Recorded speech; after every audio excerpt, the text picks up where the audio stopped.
Good morning and welcome back to Good Morning Tobago right here on Tobago Updates. This morning we have been having our conversations right here on Tobago Updates, where we've been chatting this morning with Mr. Curtis Williams, who is the chairman of the Tobago division of the Chamber of Industry and Commerce. Good morning and welcome back, Mr. Williams. Now, in the news in 90 seconds this morning, we heard about some of the incidences that took place out on the Nyland Pool, whether it was that one boating incident or the 18-year-old person who was stabbed down at Storby. How do these incidences affect the Tobago tourism product and business persons that are within the tourism and service area? Well, as we noted, these incidents have a direct effect on our tourism. It's something that we have to manage, and I know every time we have these incidents, then everybody rush and try to do this and try to do that. We always reactive and not proactive. And we knew from before that we spoke about the reef and the patrolling of the reef by the marine park, as we want to call it. The police doesn't have the resources to go out there to do their patrol.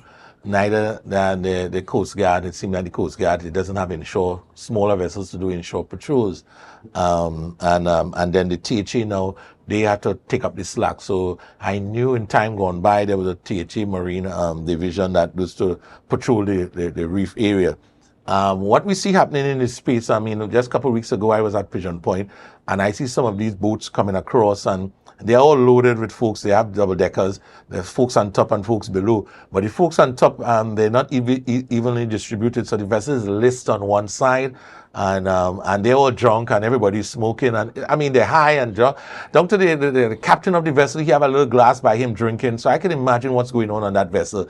I mean, the reason why I can talk like this is because of my past. I've been a member of the Coast Guard for over 10 years plus. So I can tell you about these things, and I can tell you safety at sea. So when I see these things happening, then I ask myself, what's happening in the marine space? And an incident like this, unfortunately, we don't know the training of the captain of these vessels. How often are these people trained? What is the capacity of these vessels? Do they carry life rings? Do they carry life vests? Do they understand drills on, man overboard, what to do? Their crew members, are the crew members skilled in that? The seamen that work on these vessels, are they skilled in those things? Man overboard, there's a protocol to follow. Man overboard, and then there's certain protocols you follow when you say man overboard. Captain knows the protocols, everybody alert, everybody on the vessel, and the vessel do a particular thing, which is to move the vessel engine away from the person. Right? So there are certain protocols need to be followed. When is man overboard? Life ring supposed to, the man on the lookout supposed to be pointing at the guy. Life ring supposed to be going straight out to the guy overboard. Vessel engine supposed to move away from the person. All of these are protocol you learn in operating small craft. Look, I remember it a couple of years ago, and I remember it as the back of my head. So these are things that I expect the THA, through the food security and the marine division, to be training the folks who operate these vessels at sea, these leisure crafts. They cannot be engaged just as a guest. The guests are engaging in food and drinks and smokes, because I'm talking real. This is what happens out there. You, the captain of the vessel, and your crew cannot be engaged the same way as your guests. And if they engage in this manner now, nobody knows what's going on. Nobody can function because we're all high. We just can't operate in this space like that. And it's something that we have to keep in mind. Somebody had to have a level head on the vessel, or the crew had to have a level head. So you have to have a linesman, and they must always have a lookout. You always have to have a lookout, because you have tourists on board, and the tourists come to have a good time, to go to the reef and other places. So you don't expect the tourists to be doing what I'm thinking of. The tourists here to enjoy themselves. But you, the owner of the vessel, have to secure your guests as much as possible. And you have to know what to do in times of emergency. And I don't know if all these protocols were being observed and so forth. And then coming now, treating with it, coming back to shore, there must be some kind of follow-up as to how you treat with incidents. And you know, the THA have the division, the division to treat with it. You treat with the family, you treat with the damaged person, and you treat with controlling the media. The social media was a light yesterday. It was blazing all over. You have to treat with it. Someone have to come out. And again, yes, a press release is important, but we also need to see a face You need to see a face. When you have incidents of this nature, you need to see a face. So whether someone from the THA need to come on air one time and said, okay, we have an incident and so forth, assure all the rest of tourists on the island, assure the public that everything is under control and not a piece of paper coming out on social media, which half of us sometimes don't read.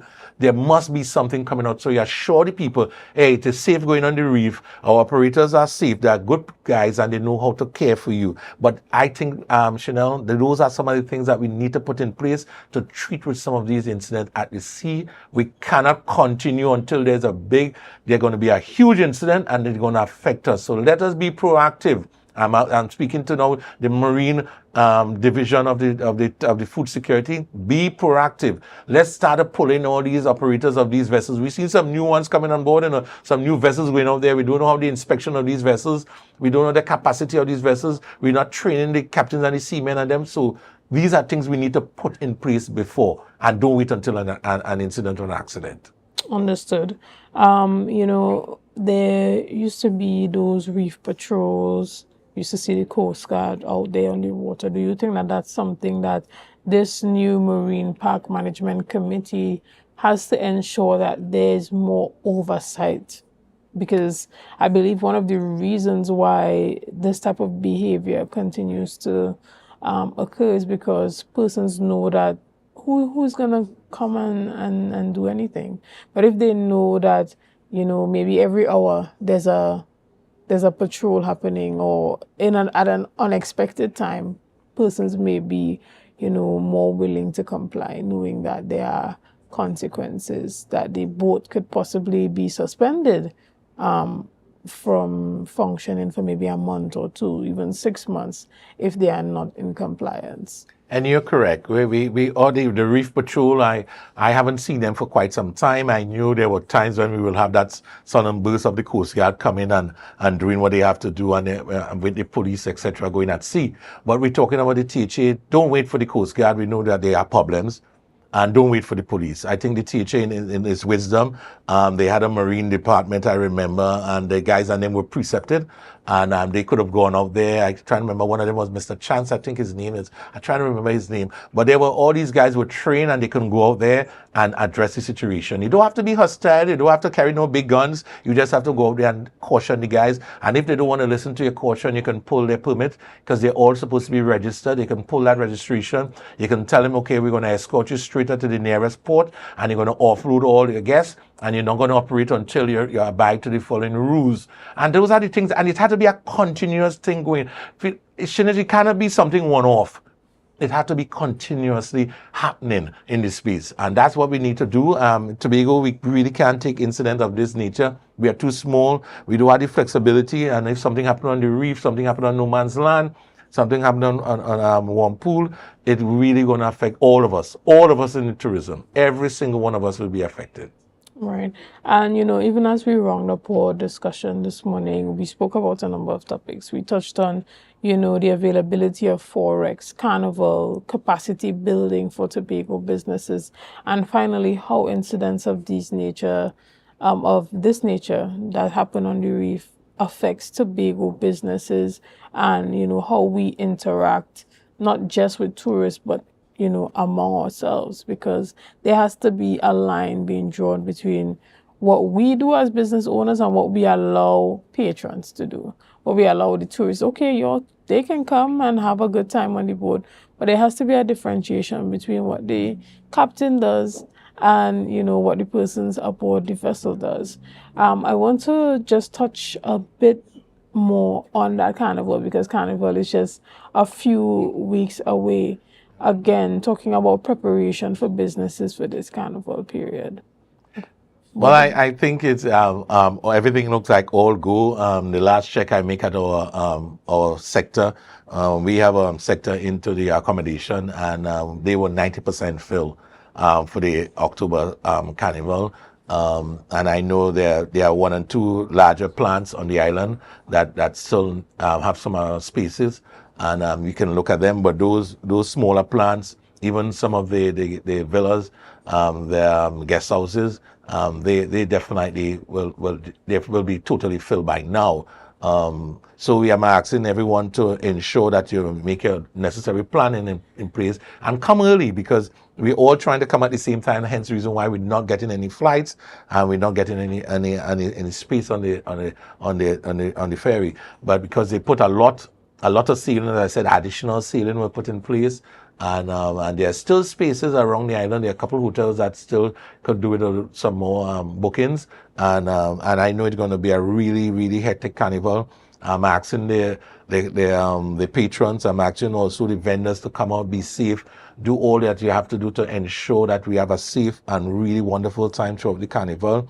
I'm also appealing to the law enforcement, do what you have to do to ensure the safety of all our patrons. I don't want to hear about any accident or incident. You ensure that you're here in your numbers. The commissioner, I know he's probably listening, or his proxy might be listening to us. We at the Tobago Division, the business community of the island, we are asking for enough law enforcement to be on the island to ensure that we have a safe carnival. All right, so if we have to charter a vessel to bring you across, bring enough manpower on the island, because we know the Scarborough and the other stations are undermanned and they need that extra manpower. So we are asking you, we the business community, we will try our best to see how we could facilitate you guys, whether they're through the THA or other agencies, to ensure that you could get accommodation for the law enforcement, so that, because I know you will come in your numbers, whether it's 300-400, you will be here in your numbers, and you could reach out to us and we will see how best we can assist as much as possible. We just want to ensure that we have a safe and beautiful carnival. I know it's going to be one of the best that we ever had since, so hence the reason why I'm appealing to you guys.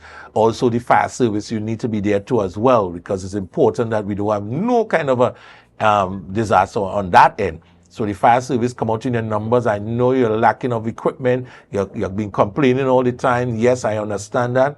But at this time, I'm just asking you to be aware and come out and support us. Right. And, even as we talk about that, one of the things that I want to ask you is that for the next carnival, there's a greater level of advocacy with corporate Trinidad and Tobago to have more of those promotions done surrounding Tobago Carnival. Now, when there's that Trinidad Carnival in February, all corporate entities have a carnival promotion, from the KFCs to the B-Mobiles to the Digicells, you name it. Everyone has something going on for carnival to promote their brand, whether it's with the selling of water or energy drinks. You see everyone at the top of their game, knowing that this is a prime time on the marketing calendar. How do we engage corporate Trinidad and Tobago on that same level for Tobago Carnival? And can the Chamber facilitate that type of relationship with Tobago to have corporate also as excited? Where are the KFC Carnival deals for Tobago Carnival? Well, and I like that, because at my business, I started a Tobago Carnival deal. If you go there, you see a poster put up, and I have drinks, very reduced price. So I am asking corporate to look at it. They are our partners. Some of them are our members, and we will encourage them.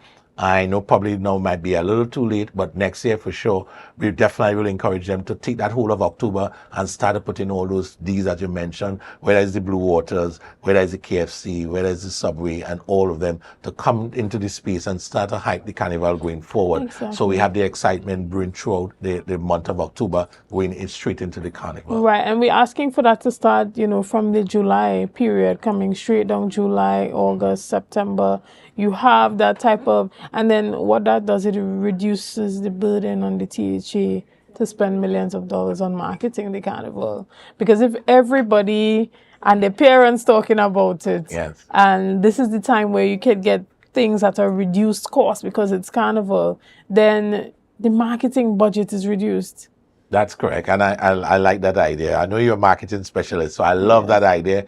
And it's something we will talk about tomorrow at our meeting. How can we take the carnival? How can we market the carnival as private sector? How can we aid in getting this carnival to be one of the best in the region? And the business sector benefits from it as well. That's correct. Well, we want to thank you so much, Mr. Williams, for being here this morning and representing the Tobago Division of the Chamber of Industry and Commerce, and letting us know about all the work that you are doing. to help boost the capacity of businesses here on the island of Tobago. And remember, you do not have to be a member of the chamber in order to benefit from the courses that they have available. All you have to do is go to the Tobago Chamber website, and you would see a tab there that says take one of our courses. You click on it and you will see all the different options that you can be a part of.